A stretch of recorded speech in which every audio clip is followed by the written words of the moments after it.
Okay, everybody know that recording is in process, and so am I. Welcome to the November Calumet Revisited Forum.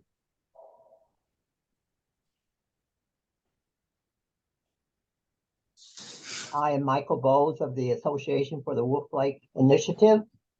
I am co-host with Valerie Penninan, Professor Emerita of History at Calumet College.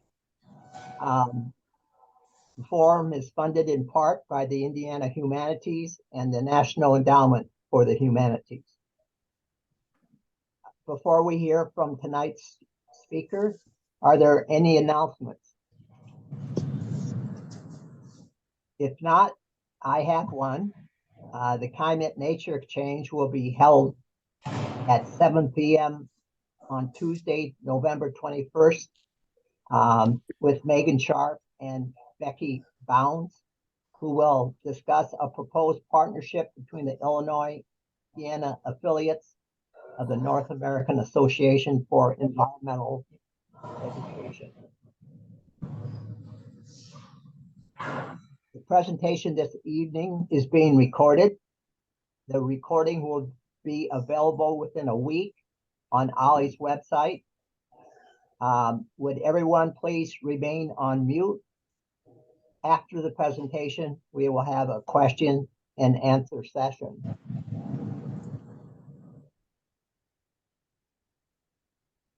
This evening, we will hear from Dr. Ted Karamanski, author and professor of history at Loyola University. He will speak on Native Americans of the Calumet region. Ted, it's all yours. All right, thank you, Michael. Let me go ahead and get the slides up here, and we can initiate things. I hope you all can see the opening slide introducing our lecture. Not quite yet. There they, okay, it's on now. Okay. So on native ground, the Calumet region at the dawn of the Anthropocene. In particular, we use that term because it's a theme that we've been exploring. A number of us with filmmaker David McGowan, who are attempting to make a film in which we, centered at Wolf Lake, talk about the evolution and significance, the tremendous changes that have occurred over the last millennium in the Calumet region. Well, let's go back to even further thrilling days of yesteryear. That's interesting. Okay.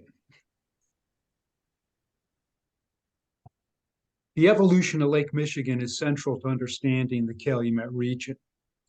And of course, the lake evolved out of the mile-thick glaciers that periodically had descended down from the northern part of what's today North America and carved out these gigantic basins that we know today as the Great Lakes. It's very significant that the Native American history of the region is something that we'll probably never... Can mute them. I'm sorry, Michael? That wasn't me. Just everybody remain on mute. Thank you. So much of the Native American history we're never going to know. 8,000 years worth of Native American history is underneath Lake Michigan. And because the lake periodically was covered, these glaciers came and went. But after the last major glaciation, the outlets of the lakes changed. And so the amount of water in the Lake Michigan basin fluctuated tremendously, sometimes much greater than a bigger lake than we have today, many times much smaller as well. So for many thousands of years, Native people were living here as the lake was evolving. This is a very unique thing about our region. The Rocky Mountains had been standing for centuries before the first people came into North America. The Atlantic coast, Pacific coast were there, although of different depths along the coast when people came here. But the Great Lakes were literally evolving while the first people in this region were making their homes along those fluctuating shorelines. And of course, in the Calumet region in particular, those the movement of the lake becoming bigger and then becoming smaller again and then becoming bigger resulted in a whole unique topography that explains the large number of marshes in the region. It explains the dunes, but of course it also explains the ridges that marked the ancient beaches. And this wonderful aerial photograph, I think, demonstrates all those sequential beaches that were created by the recession of Lake Michigan.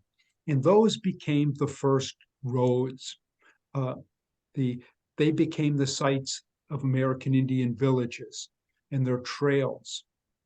On this aerial photo, you can see also, however, that later, when we move more into the Anthropocene, human settlement patterns broke away from the topography that had been created. And so you can see that those interstate expressways and major highways that are not following the ridge lines, the beach ridges, but instead cut across it. In the many thousands of years in which American Indians were the sole inhabitants of the Calumet region, numerous campsites, village locations were developed, and probably the best place these are preserved is in the Cook County Forest Preserve District and in some of the park districts on the Indiana side of the line. The Hoxie site, which is located in the Tinley Creek Forest Preserves, is a marvelous site from what's known as the Mississippian period. And this was a period of time after which the Native Americans had adopted maize agriculture as an important component in their lifeways. So I want to just mention just for a minute this theme of environmental vision. And I don't want to make it sound like it's environmental vision. It sounds very sophisticated. No, it can't be. It's not just that. Environmental vision is you go ahead and walk onto a beach and you say, "Oh, here's the place I'm going to go ahead and put my blanket." You have identified something that suits you, and you're adapting it to your own personal use. More sophisticated, of course, was when Judge Gary and the United States Steel Corporation walked onto the lakefront in Lake County, Indiana, and said, "Wow, here's a place to go ahead and build a harbor and to build a steel plant."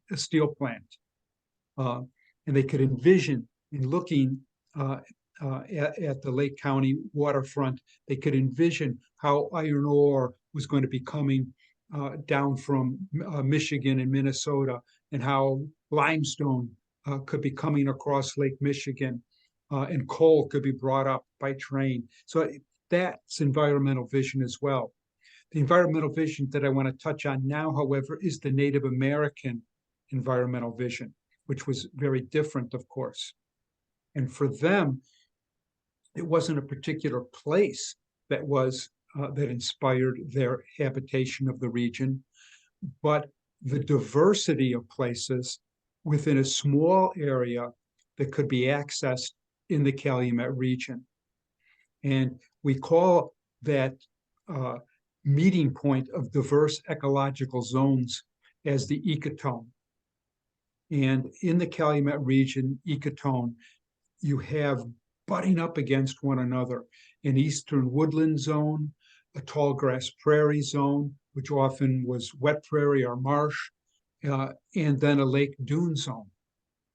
And so each of these had unique environmental assets that were central to American Indian life.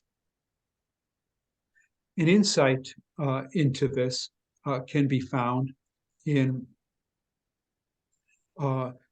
Solon Robinson. He came back in 1834, was the first settler in Porter County. He filed on lots of lands in Lake County, Indiana. So the guy's here very early at a time when there's still a large percentage of the people living in the Calumet were Native American. And as a direct observer of the people who were here at the time, who were the Potawatomi Indians, he noted that the same family occupies perhaps a dozen different stops in a year. In winter, they generally select some romantically selected spot near a lake or a stream where they could be sheltered in winter. In summer, they reverse the order, camping on the highest knolls or points that were very airy, and sometimes planting corn there. But what Robinson observed was that Native people lived in an existence that was based on movement. And the movement was tied to unique opportunities at one season or the next for subsistence. This is very different than the European American tradition, which you could call is focused on being fixed in one place. You build your farm house, you build your barn, you develop your agricultural field, say, and you are in that place. And that is the place where you're going to be perhaps for generations. Native Americans weren't that way.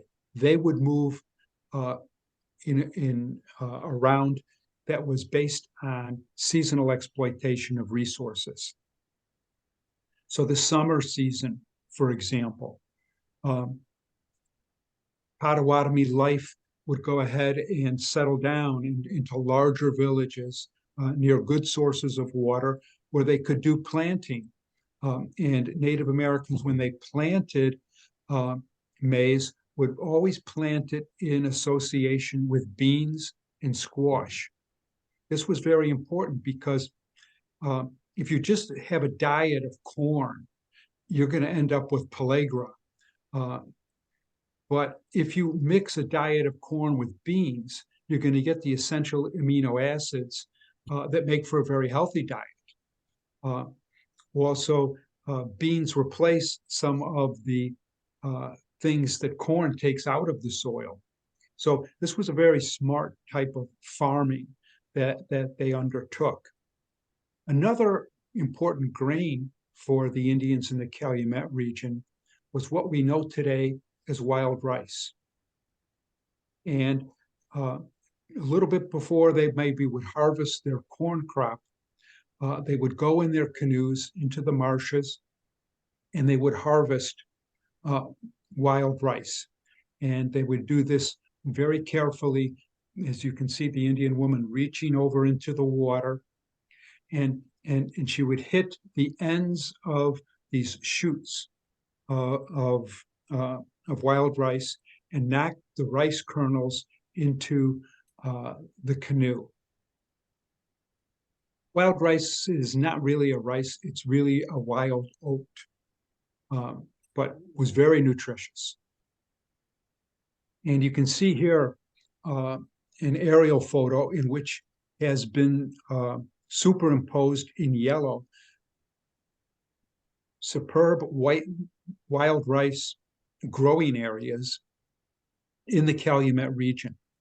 And you can see in Lake County, along and then south of the the Calumet River, the Grand Calumet River, how there was excellent wild rice ground areas there.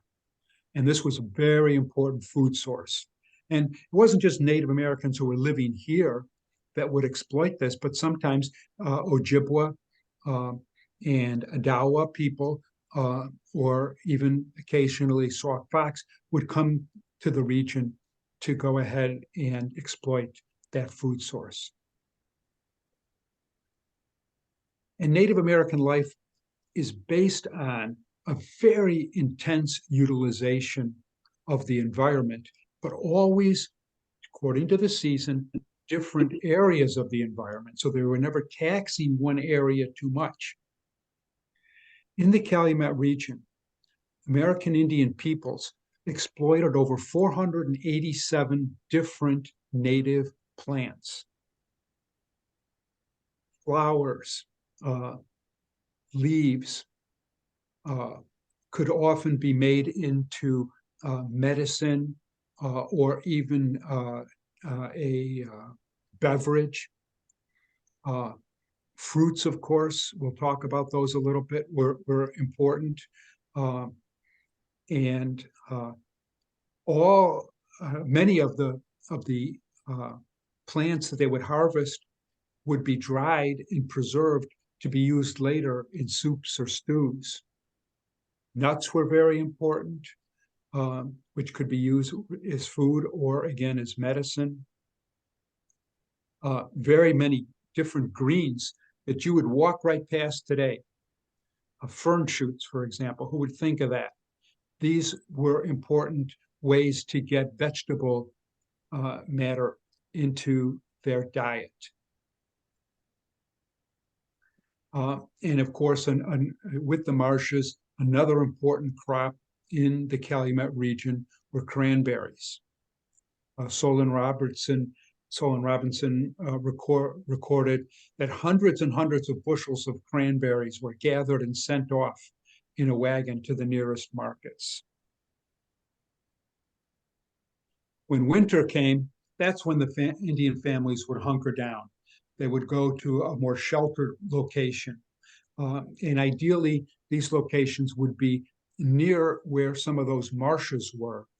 And there they would have, in some of the inland lakes in the Calumet region, whether Lake Calumet or Lake George, there they would be able to do fishing through the ice over the course of the winter, and also do fur trapping. Some beaver in the Calumet region, but muskrat was a very important fur for the native people. And when spring came, again, we have Solon Robinson as an early settler reporting and talking about Porter County, the LaPorte, Indiana area. He says, adjoining the Door Prairie on the north is a very large body of sugar maple. The Indians have many excellent sugar camps there, and they are well furnished with large copper and brass kettles, which at the end of the season, they bury when they don't need them anymore. This was a very happy time of year. So winter is going to be a little bit of a harsh time for native people. They're hunkered down, eating some fish, maybe some beaver, maybe some muskrat, hopefully get a deer or so. But when spring came and at the end of winter, when the sap begins to run in the trees, they had this wonderful source of sugar. And the children would go ahead and make candy out of the sugar.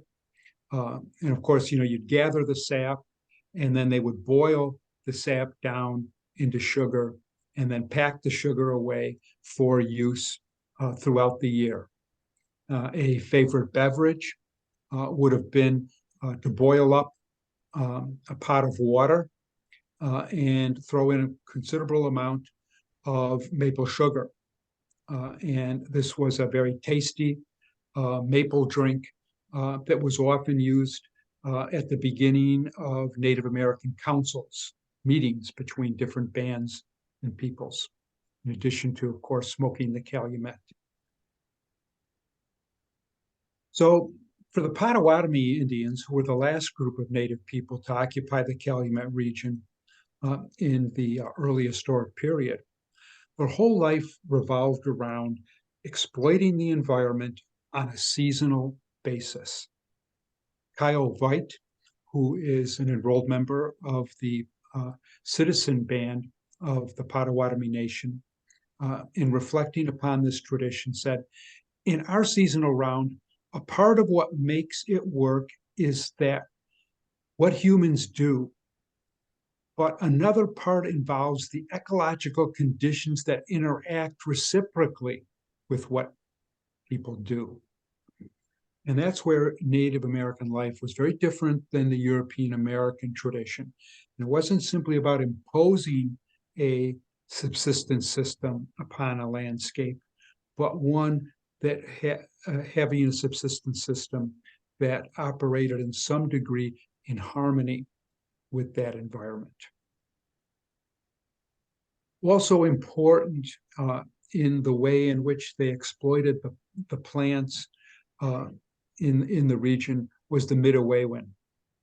And this was, of course, the ancient medicine society of the majority of the Algonquin Indian tribes. So this is something shared by the Ojibwa, shared by the Odawa, the Potawatomi, the Shawnee, the Miami, the Sauk Fox, all had the Midewiwin. And this was a priestly culture in which individuals who had a certain predilection, a gift, if you will, for the spirit world, would be trained over many decades. This was something that usually was revealed when a young person went, usually 13, 14 years old, would go for a vision quest in which they would isolate themselves from the rest of the tribe and go through a fasting regimen during which they would have revealed to them special spirits or manitous who would have a guardian angel quality about them for that person. And in this process, certain individuals were identified as having greater spiritual aptitude for communicating with this other side of the universe, the various spirits that inhabited the landscape. And then they would be trained up. And there were different levels that they would have to go through before they would become a full Mide priest. But they became the real masters of the ethnobotany of the Calumet region. They had the most sophisticated understanding of it. So it's important to appreciate that the native people of the Calumet were not like natural ecologists, people who, we want to simply protect the environment. No, they were practical individuals whose lives were very intimately based, much more intimately based than ours, on the resources around them, the plants, the animals, the lake, the living creatures. They survived by taking from those elements. So of course they're going to have an impact on the landscape.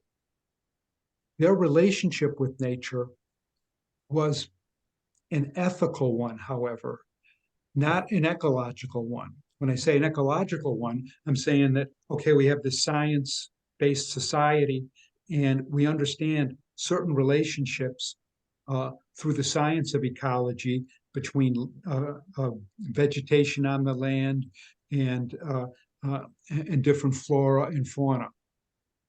Native people had this ethical relationship.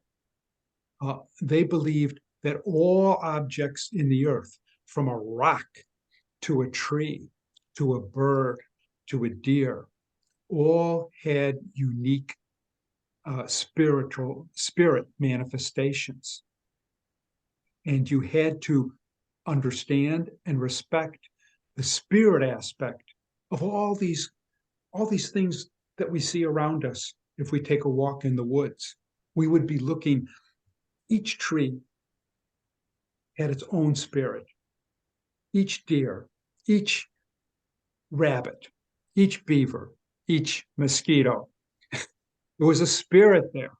And so their ecological relationship was about respecting those spirits, and by respecting them, gaining permission to use them. So here's a map of the Calumet in, well, Great Lakes region. And you can see that. So in historic times, the Potawatomi were the native people who most dominated the Calumet region. But in earlier times, there would have been Miami. There might have been some Illinois Indians, Sauk Fox, certainly Odawa, who would have been utilizing the area either in conjunction with the Potawatomi or before the Potawatomi.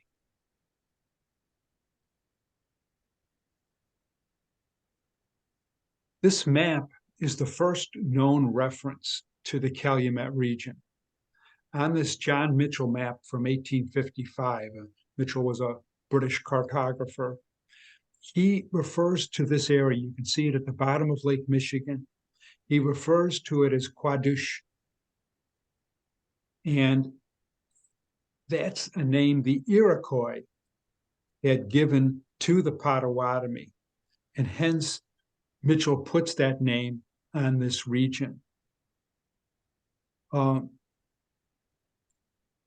term Calumet comes a little bit later, refers both to the ceremonial peace pipe used by many First Nation peoples, and also from the Potawatomi name for an area that had a low body of deep, still water. That would be something like Lake Calumet or Lake George, for sure. The capitalist Euro-American economy butts up against this native tradition in the late 17th century. Fur traders of a French origin come in and begin to offer very useful manufactured products to native people. Obviously knives, hatchets, steel weapons that kept a sharp edge were tremendous opportunities for Native Americans to have an easier and better life. So too with cloth. This is very much neglected. Indians, probably the most single item that they spent the most the most of their trade goods on was cloth. Sometimes firearms as well, copper kettles for cooking. And in the trade relationships that grew up between the French and Native Americans, a new people came into being. And these were the products of marriages between French men moving into the wilderness on their own, meeting Indian women, and Indian women were absolutely critical because so much of this interaction revolved around the trade in furs. Well, it was Indian women who knew how to process fur pelts so that they could be preserved and useful as trade items. Indian women also guaranteed a fur trader coming as a stranger into a region access to her family's trade in furs. And so this was very important. And the French had a very different attitude about relating to Indians than the English and then later the Americans did. Way back in the 1620s, Samuel de Champlain, who founded the French Empire in America, said to the Indian people that we wish to become one people with you. Our men will marry your women, and we will become one. Somebody who took that literally was the very important fur trader in the Calumet region, Joseph Bailey. He comes a little bit late in the game in 1770s and passes away in 1836. But in the course of that life, 3 times he married Indian women or Métis, mixed-blooded women. His last wife was part native, part French. He comes to the Calumet River as the main trader in that region in 1820. A little bit before him, setting up a trading post at what's now Michigan City, was Jean-Baptiste Point de Sable. We know in 1778 and 79, he was based there at Trail Creek. Both Bailey and de Sable also engaged in some regrettable practices that were an important part of the fur trade. So I mentioned cloth was the item that Native Americans were most interested in obtaining, and they would want to obtain it pretty much every year. Guns, once you got a gun, it could be good for a couple of years. Once you got a knife, you don't need another knife for, maybe 5, 6 years, 10 years. So cloth was something that natives bought every year, and that kept them coming as fur trade customers. And the other thing that would keep them coming back was alcohol. And alcohol has had a long-term detrimental impact on Native people. Can't go into all the reasons for that here, but suffice to say that alcohol was born in Western civilization, going all the way back to the Sumerians and the Egyptians, making wines and beers. And so a whole culture had been part of the growth of Western civilization. And so there was a place for alcohol in Western culture. And all of a sudden it's just dumped into an Indian society. They don't have the mechanisms to properly manage it in many cases. De Sable, in particular, when he was arrested by the British troops in 1779, his trading post had a huge amount of alcohol there that was used in the trade. The fur trade had another negative impact in that it does impact the environment. The whole Lake Michigan basin, beaver were pretty close to being extirpated. Like I said, it's a little less so in the Calumet region. It wasn't as ideal for beaver. It was better for muskrats, but still, they were taken away from the region by this fur trade.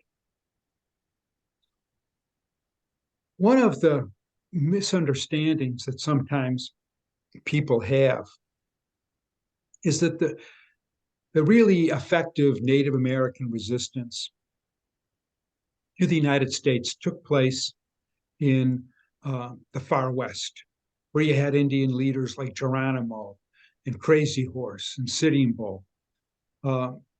This is very erroneous. The most effective Native American resistance to the United States took place in the Great Lakes region. And a good example of that is in 1791. The United States Army was virtually destroyed by a confederated group of tribes led by the Miami warrior Little Turtle. And he brought together Odawa, Ojibwa, Potawatomi, and Miami warriors. And they attacked an American army led by the governor of the Northwest Territory, General Arthur St. Clair. And more than 600 Americans died, many more than 600 probably. The Native American name for this battle was the Battle of 1,000 Slain. You can go through American history books. There is no name for this battle in American history. It was a humiliating defeat for the George Washington administration. And to avoid congressional scrutiny, he made the first claim of any president for executive privilege. So he didn't have to explain how this fiasco had happened. The Americans did recover, however, 3 years later at the Battle of Fallen Timbers, where the Indian Confederacy was routed. And this led to the first cession of Native American land in the Calumet region. In that Treaty of Greenville is a clause that says the Native people will cede a piece of land 6 miles square at the mouth of Chickawgoo River, emptying into the southwest end of Lake Michigan. And in the years that followed this land cession, the government, using what was earlier or later known as salami tactics, carved off one small piece after another small piece after another small piece of Native American territory in the Illinois-Indiana region. Each time pursuing these land cessions, shoving Native Americans into smaller and smaller bits of land, making it more difficult for them to use the seasonal round economic system. Some of these treaties came with annuity money, money that the government would give on an annual basis to Native peoples. And some of the individuals would purchase land. And what you see on this map here in yellow are sections of land that were actually purchased by Native Americans with some of their treaty money to try to secure for themselves, against the relentless advance of American treaty demands, a piece of land they could live on. As the Potawatomi leader, Matei, said, "I am an Indian, and I live by hunting and fishing, but my country is already too small. I do not know how to bring up my children if I give it all away." So they tried to secure in various ways that they could smaller amounts of this land. The final big treaty in the Calumet region was the 1833 Treaty of Chicago that pretty much eliminated the last of Native American title in the region, except for a few small places where Native people had purchased land, owned it as private citizens. And that set in motion then an exodus. This treaty was effectively an ethnic cleansing of Native people from the Calumet-Chicago area. Some of the Native people in northern Indiana, as you can see with the purple arrows, they flee into Canada, where the British would be a more welcoming partner for them. And then eventually, many decades later, some of those Potawatomi bands eventually moved back into the United States, where they are today, the Hannahville Band, which is in the Upper Peninsula of Michigan, and the Forest County Band, which is in Wisconsin. But many other Native people were caught in the federal government's military dragnet and forced on what's known as the Potawatomi Trail of Death to the west. Mm-hmm. Initially, they moved to the Council Bluffs area of far western Iowa. And then eventually they were relocated from there to Kansas, and many from Kansas to Oklahoma.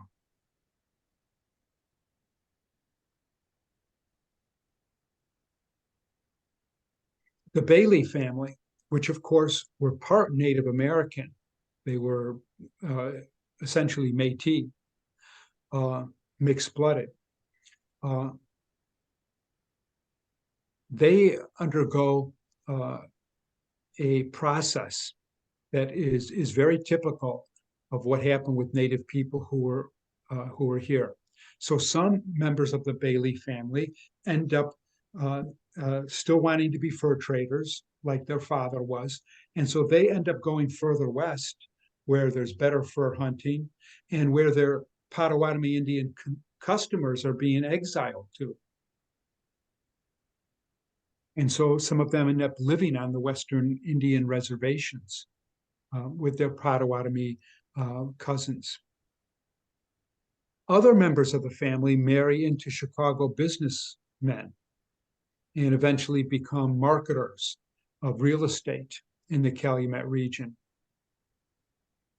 And others try to stay behind, but hide the fact that they were part Indian by emphasizing their Catholic religion. And Catholic religion plays a significant role in preserving one particularly important Native American community. And this was a Potawatomi band that in the 1830s was headed by a man named Leopold Pokagon. And he secured in the 1833 Treaty of Chicago that ethnically cleansed almost all the Native people out of northern Indiana, out of the Chicago area, southern Wisconsin. He, however, secured a special provision. And according to this provision, he was able to have his people stay in their homeland in southern Michigan, right on the Indiana border. And he was able to do this because they had converted to Catholicism, and they brought the Catholic bishop in Detroit to intercede with the government for them. And so this one band of Potawatomi endured in their homeland. And in the generations that followed, still were very significant in the region. Leopold Pokagon's son was a man by the name of Simon. And Simon became a very noted Native American author. He wrote the first novel we know of that was written by a Native American, and scores of books about the culture and tradition of the Potawatomi people. In 1893, Chicago was celebrating, of course, the Columbian Exposition. And this was a hugely popular World's Fair with large numbers of people coming from around the world and across the United States. And the people who organized the fair thought, hey, celebrating the Columbus discovery of America, maybe we should hear from an American Indian. So they invited Simon Pokagon to give a talk, and he gave it to them full blast. This is what he said. On behalf of my people, the American Indians, I hereby declare to you, the pale-faced race that has usurped our lands and homes, that we have no spirit to celebrate with you this great Columbian Fair, now being held in the city of Chicago, the wonder of the world. No, sooner would we hold a high joy day over the graves of our departed than celebrate our own funeral, the discovery of America. And while your hearts in admiration rejoice over the beauty and grandeur of this young republic, and you say, behold, the wonders wrought by our children in this foreign land, do not forget that this success has been at the sacrifice of our homes and once happy race. An eloquent defense. And the Pokagon band of the Potawatomi today still owns some of their traditional homeland, over 6,000 acres of land. And as you can see on the map on the right of the slide, areas where they have developed programs. And that, of course, includes a portion of the Calumet region. The Native American population of Lake and Porter counties, because most of the Pokagon people live in southern Michigan, in what's now the Indiana side of the Calumet region, about 1,500 people, majority of whom are in Lake County, a much smaller number in Porter County. The Indian population in Chicago is much, much larger. And this is because of a federal government program to relocate Native people from impoverished reservations in the 1950s.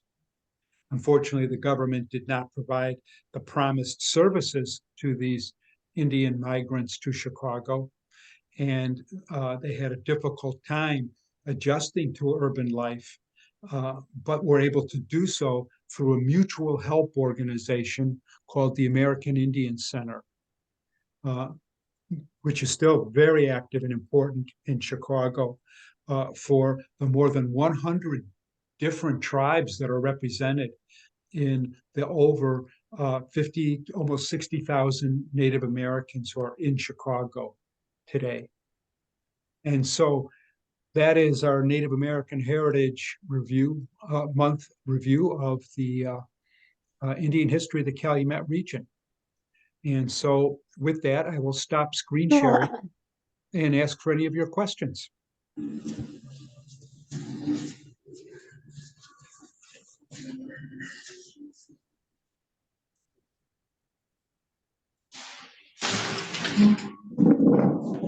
Hey, is this thing on? No, I'm muted. I can hear you. Hi, Paul. How you doing? That was a fantastic presentation. Every slide that came by, I went, holy cow, look at that. I've been doing this history thing now for 50 some years. I did find out from talking to at the Newberry by talking to one of the Iroquois elders. Of course, they aren't called Iroquois now; they're called the Seven Tribes or whatever. But Haudenosaunee. Yeah, but Quadog or Twat, however you pronounce that. I thought it meant Huron all these years. But what it does, it means border. It's the border, it's the western borderline of their hunting ground. Interesting. Very good. So Lake Huron is the border lake for their hunting grounds. And our Calumet region is in fact their claim, which they only gave up in the, the Treaty of Stanwix. There were a variety of treaties between them and the Brits. But they just saw us as the logical extension of their western hunting grounds. And I said to this guy, I says, don't you think your culture is colonialists? Aren't they way too eager to impose themselves? And he chuckled and he says, well, we're just trying to advance a working system. That was pretty cold-blooded. Yeah, yeah, for sure. I've got some phrases here I've been scribbling down. Echo tone. Where did that come from? Am I getting that right? E-C-O-T-O-N-E? Yeah, I would pronounce it ecotone, but anyway, ecotone, okay. It's an environmental concept that ecologists use. Okay. How about teepee versus longhouse? What were our brethren living here in the Calumet region? It would have been wigwams, which would have been made of rush mats and birch bark. I'm just asking because you can't sit in the lobby if you heard what he said.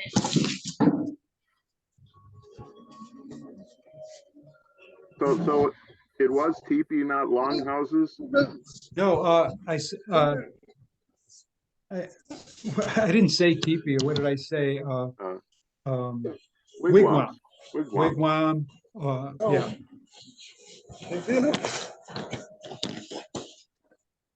Hey, Ted, I got a question. What was the Native American population like on the southeast side of Chicago? When? When? Yeah. I want to, what, in the from the 1600s through the 1830s? So it would have been fluctuating, of course, according to seasons, uh, as I tried to get across, but it would have been relatively small. I would think something around 1,500 to 2,000. And I wanted to find out which tribes that live in Southeast Chicago, including South Chicago. And I know that the Iowa or Ho-Chunk, Potawatomi, Miami, and Illinois or Peoria peoples. And is it true that the Ho-Chunk existed in the Calumet 1,000 years ago? I would not, I would think that would be very hard to prove. Yes, that would be very hard to prove. Ho-Chunk did come through this area occasionally, but in historic times, they were not major residents of the area in the same way Illini or Miami, and of course Potawatomi. So they were summer residents somehow back then agriculturally, as well as hunting and as well as for hunting and gathering. Well, I wouldn't say not the Ho-Chunk. I guess that's what I'm saying, is not the Ho-Chunk. I mean, you know, central Wisconsin, you know, that was more the core of their area. I also wanted to find out if you heard of the Oneida peoples as well as the Fisher peoples, both ancient peoples on both sides of Lake Michigan. Well, the Oneida were essentially like they were the Mohican Indians. I'm not talking. I'm talking about ancient peoples. I'm talking about the Ontanta. Oh, okay. The Oneota. You mean the Oneota? Yeah. Yeah, and yes, those are very ancient, and their offshoots. The Oneota were offshoots of the Mississippian culture. So the Otonta are so the whole chunk are related to the Otonta people. Oh boy, I don't know. It's very tricky to associate prehistoric archaeological sites with historical tribes. It can be done in a few places, but it's tricky. Professor Karamanski. I'm sorry? Professor Karamanski? Yes. I have a question about Indian boundary lines. Right. In the South Chicago area. Okay. I was told that South Chicago Avenue, because it's a diagonal about a mile south or a mile west of Lake Michigan, was once a Indian boundary line. Could you explain what the purpose of the Indian boundary lines were? Yeah, I'm going to first talk about this, and then I'm going to ask Paul to jump in. Yeah. Okay, so the Indian boundary line was created in 1816 in a treaty between the United States, the Odawa, Ojibwa, and Potawatomi. And what it did is it cleared out a corridor from Lake Michigan all the way to roughly Starved Rock. And it basically said, Native people cede this land. Now, much of this land had already been ceded in the Treaty of Greenville, but they took the land cession with the Indian boundary, like I said, all the way to the Illinois River. So that was sometimes people get the idea that, oh, it's the boundary. Indians aren't allowed to cross it. No, they just gave up title to the land. But many Indian people lived within the Indian boundary between the 1816 treaty, and then later when they were exiled from the region in 1833. Paul, do you know where the line actually is on the south side? The Indian boundary line was surveyed from the mouth of the Calumet southwest through Lake Calumet all the way down to LaSalle.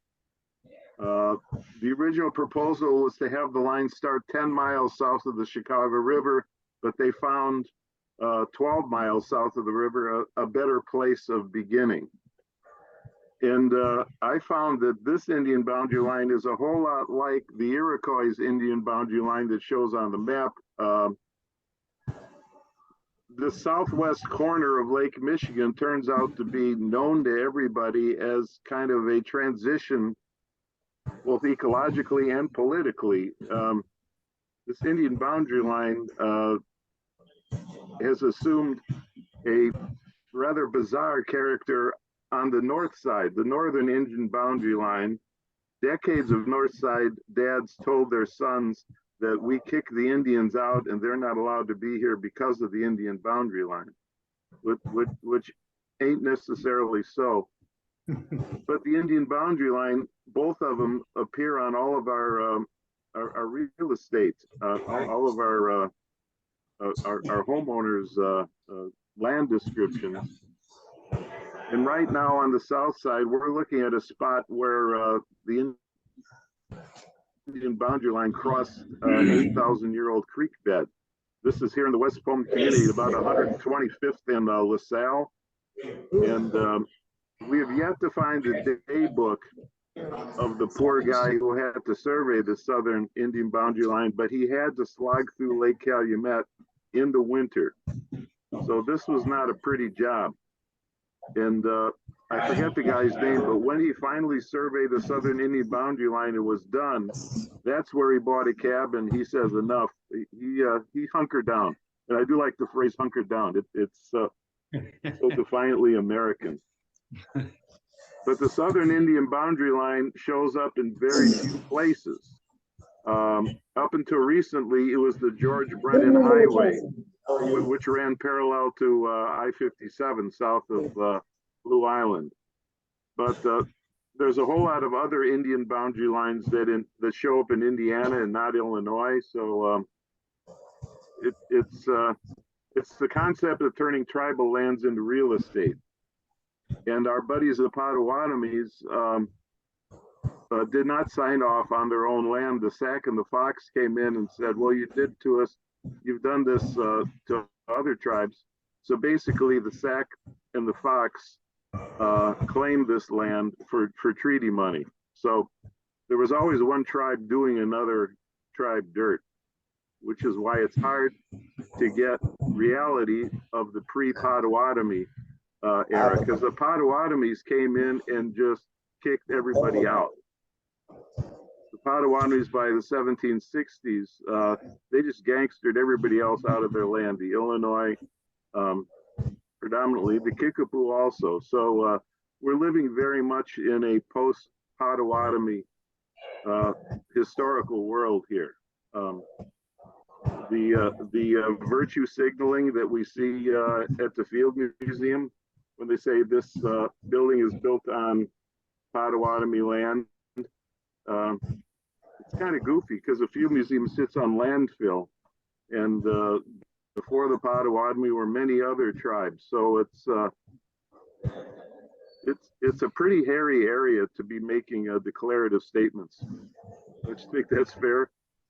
Well, let me just mention that the Pokagon Potawatomi, after they gave that great speech at the Columbian Exhibition, Sure. they went ahead and sued the United States government for the land that the Field Museum now stands on.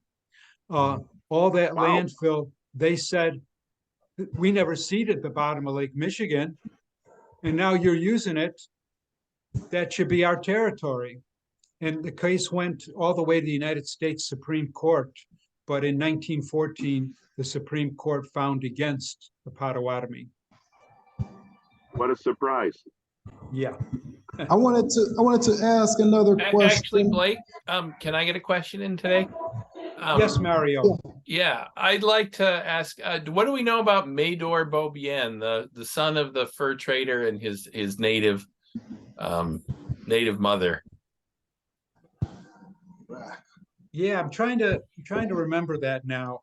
Most of those Métis who were really the founders of Chicago, Billy Caldwell, the Beaubiens, the La Framboise, most of them ended up being kicked out of Chicago and going west with the Indians.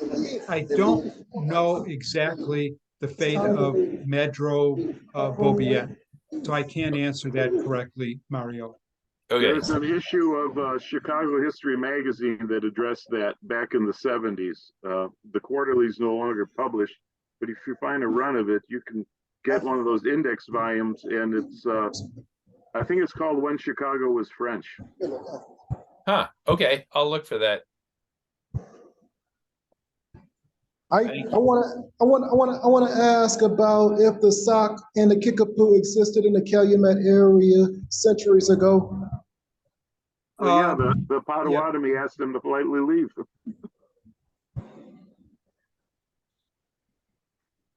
Huh? What was your answer?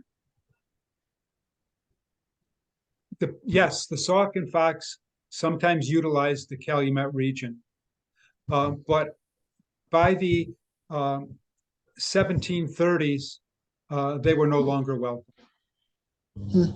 And what about the Shawnee? They were one of the native tribes here in Illinois. Did they visit the Calumet area to gather, hunt, and fish? They would have been a little bit more using the Kankakee River Valley, and coming up all the way into the Calumet. But it is, these tribes all mostly spoke the Algonquin Indian language, and so they could communicate with each other. There was some intermarriage among all the different groups, so you could have some Shawnee up here, sure. And what about the Lenape or Delaware people? Did they pass here somehow to visit the Miami, Potawatomi, and others? There were some Delaware who fought with the Indian Confederacy that in 1791 inflicted such a bitter defeat on the United States Army. But the majority of the Delaware went further west into the Ozark region and then eventually into Kansas. Even though the whole chunk weren't official residents of the Calumet area, were they one of the most important tribes here in Illinois before the? So only the Ho-Chunk presence in Illinois was never, dominant way. So there's only a small population of Ho-Chunk back then. Well, no, they were a fairly large group, but they were centered in Wisconsin. There now are today. There's many Ho-Chunk who live in Chicago today.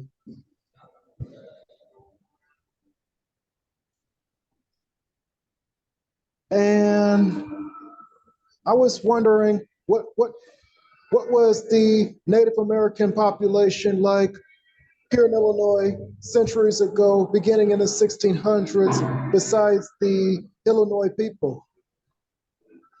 Well, maybe we should have another presentation to deal with the subject at large. Are there any other questions?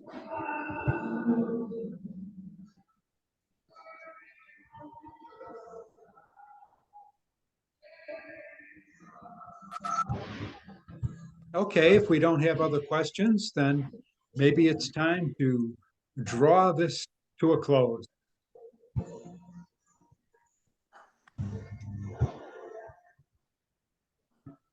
Michael? Michael, you're muted. Okay. Okay, I want to repeat that. Thank you for attending tonight's forum. We will resume on December 5 with a presentation by Attorney Dave Daverton on water issues in the Woodland watershed. Oh, thank you very much. Thank you very much. Okay.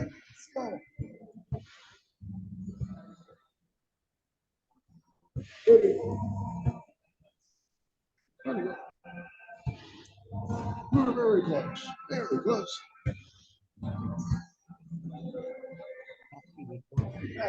Population. Larger population.